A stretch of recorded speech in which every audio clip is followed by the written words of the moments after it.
I've been back from Korea for 3 years now and I haven't studied Korean consistently since. It's pretty bad. I always want to get back into it, and then like because I have a goal, but I have no real goal.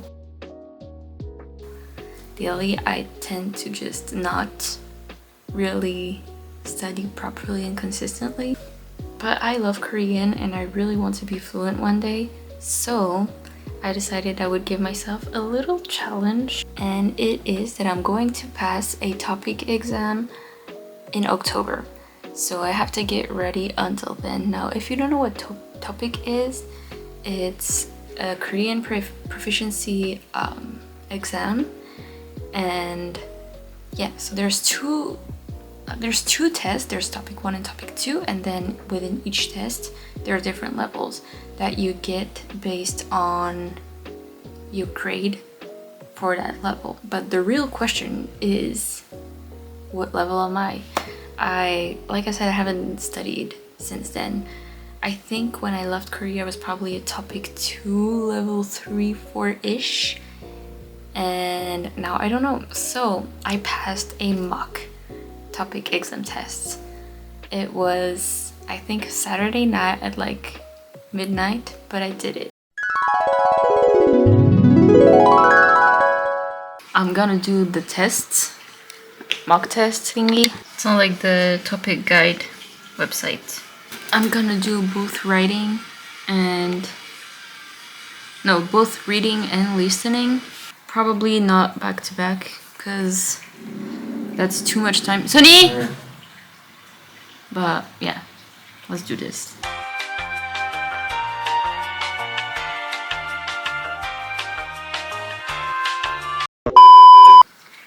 So this is my score for listening. 2 hours later. I removed my makeup and took my shower, but I'm gonna do the reading test now. And I'll give you the score at the end. First one kind of went better and worse than I thought it would be for some reason, but yeah, we'll see.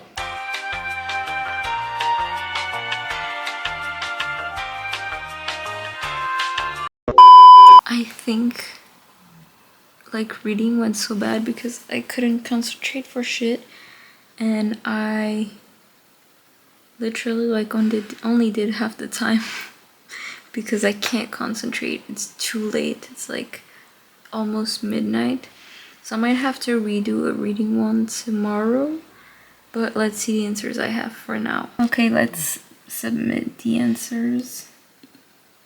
Oh shit, got a 75, 31 out of 40.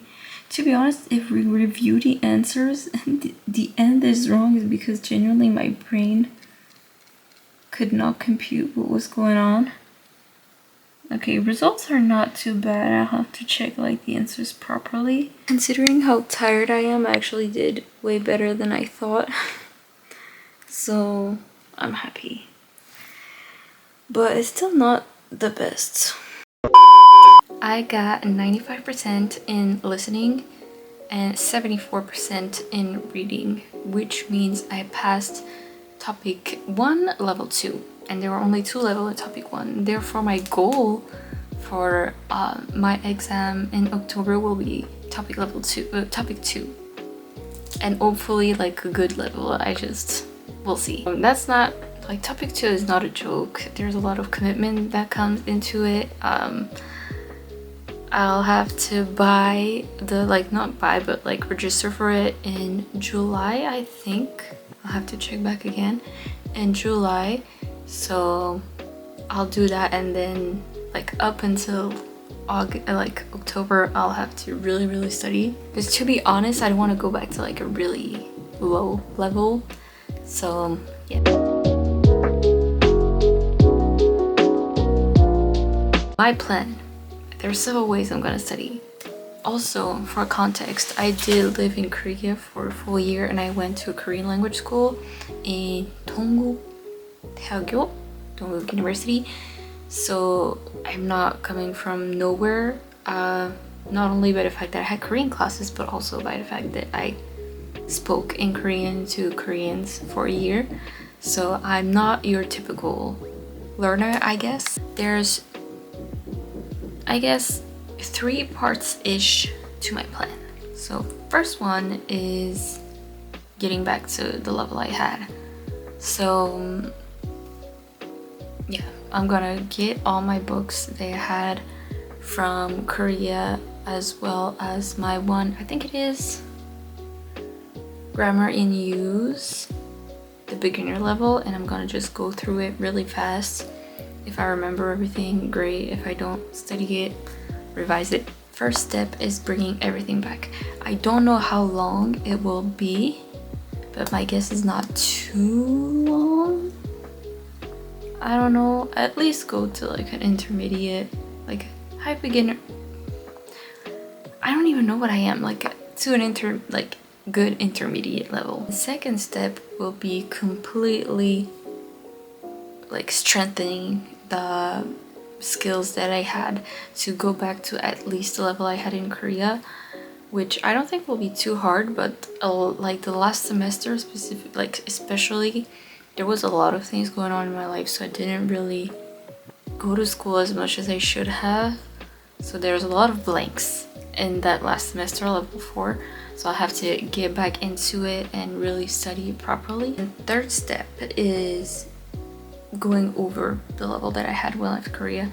Of course, it won't be, I guess, as natural as my level was in Korea, because I can practice with like teachers online and friends, but it's not the same as talking to like in Korean daily.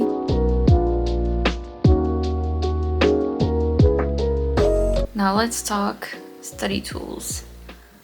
I know everyone raves about Talk to Me in Korean. I don't like Talk to Me in Korean, so I won't be using that.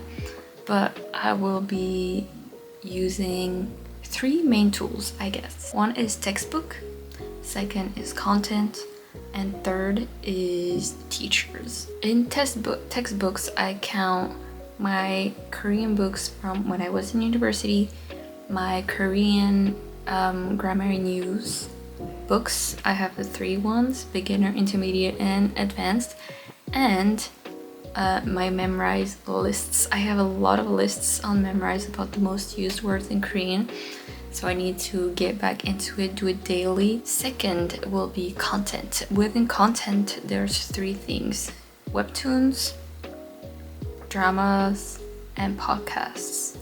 To be fully honest, I never watch dramas, so I have to find one that I enjoy.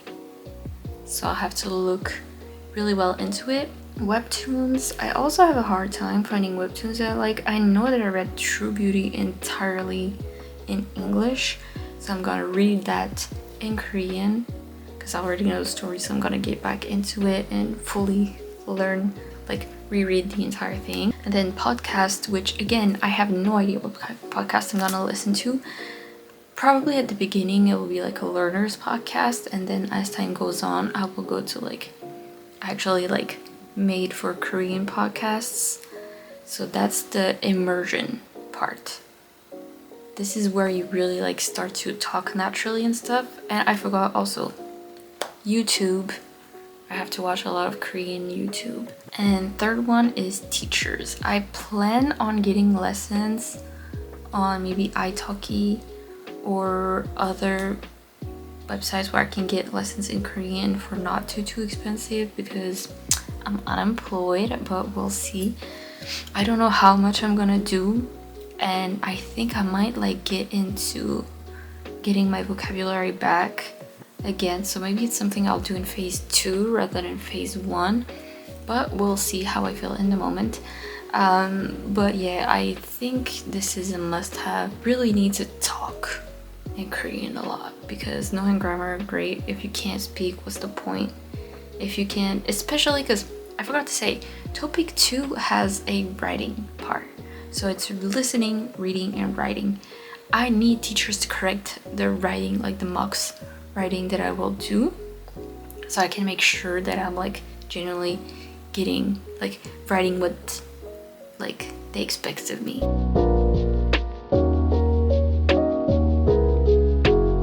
speaking about mock tests, we're gonna talk about mock tests.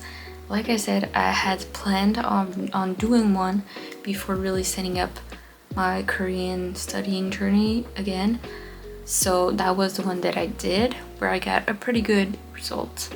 Especially because I was really tired. I had worked the entire day. I was going to like work again the next day, and it was like midnight. So I was extremely tired, and I think I did pretty good.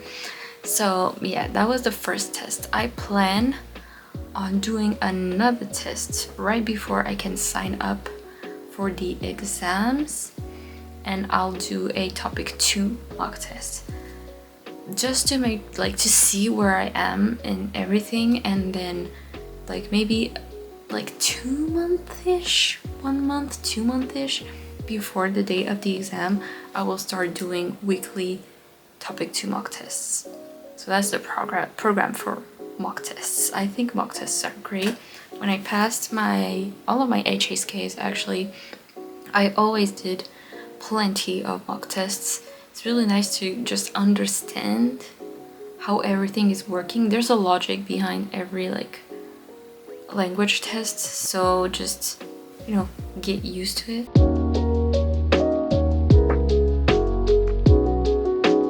I've been also thinking, but I'm not sure yet, of putting my phone in Korean, my iPad in Korean, my computer in Korean, just so like it immerses me even more into Korean. I think for the revision phase, I'm gonna do 2 Korean grammar points per day because it's stuff that I already learned. I just need to read it, remind myself of it, and then write them.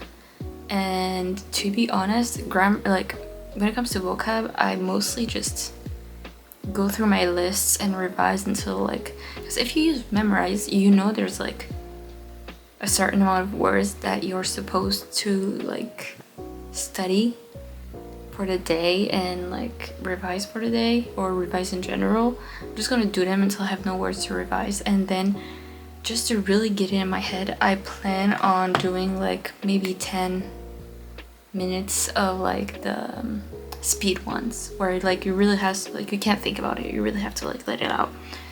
So I think I'm gonna do that. When it comes to podcasts, I don't know how I'm going to do yet. I think it will be either a K-drama episode or a podcast for the day, because these are things you really have to think when you watch it and listen if you truly want to get the most out of it. And then webtoon, I plan on reading 1 chapter a day. Webtoons are really there's not that much written in it, and it's really it's not too complicated of a grammar and vocabulary, so webtoon will be 1 chapter a day.